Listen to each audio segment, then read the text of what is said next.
So basically, my approach to like politics and philosophy has come down to this. This is really simple. This will simplify it. If you don't know if you're, conservative or liberal or Democrat, Republican, blah blah blah, you don't know what you should do. You don't know when you see an issue, how you should really respond to it or how you should feel about it. I mean, most of this stuff is just conditioning. It's like, Fox News has programmed you to think a certain way about a certain issue, or like you say, CNN has programmed me to think about a certain way about a certain issue. Okay. I mean, you know, here's what I do at least, right? Because I kind of go back and forth between different, things. Um, this is what I do now. I say, okay, let's look at the issue. Okay. And as far as what side of the issue you're on, is it helping people? Is it benefiting people? Is it understanding people? Or, is my position reinforcing a worldview of the way that I think things should be, right?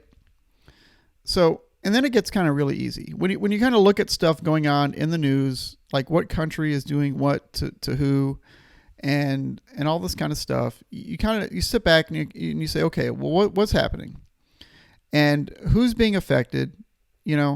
Are they the underdog or are they not the underdog? I mean, people say that liberals always root for the underdog. Well, yes, I think, I don't know. I mean, I do. I kind of start there. I say, okay, well, this person is being, their rights are being taken away, or they're in a minority, or, they've got like all these people against them, and who sticks up for these people, right? So, I mean, that's a good start, I think. But, sometimes the minority, like if you're talking about like the Klan or something like that, I mean, you wouldn't stick up for those guys. But I mean, sometimes, you just have to look and see what the issue is, I think.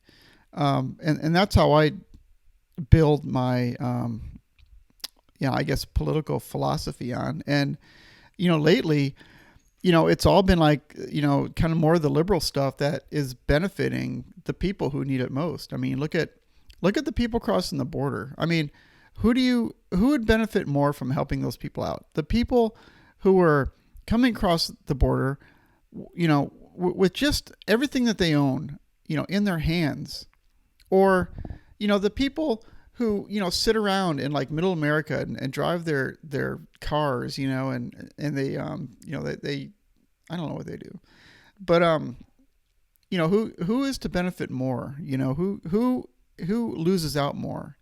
And that is easy. When you have these people coming over and they're crossing the border and they're being hunted down and chased down like dogs by the police. I mean, come on. I mean, really? You think that that's an acceptable way to treat a human being, or would you find these people who are trying to cross and go give them a ride, go pick them up, help them out. Say, hey man, do you need a ride? You need a lift?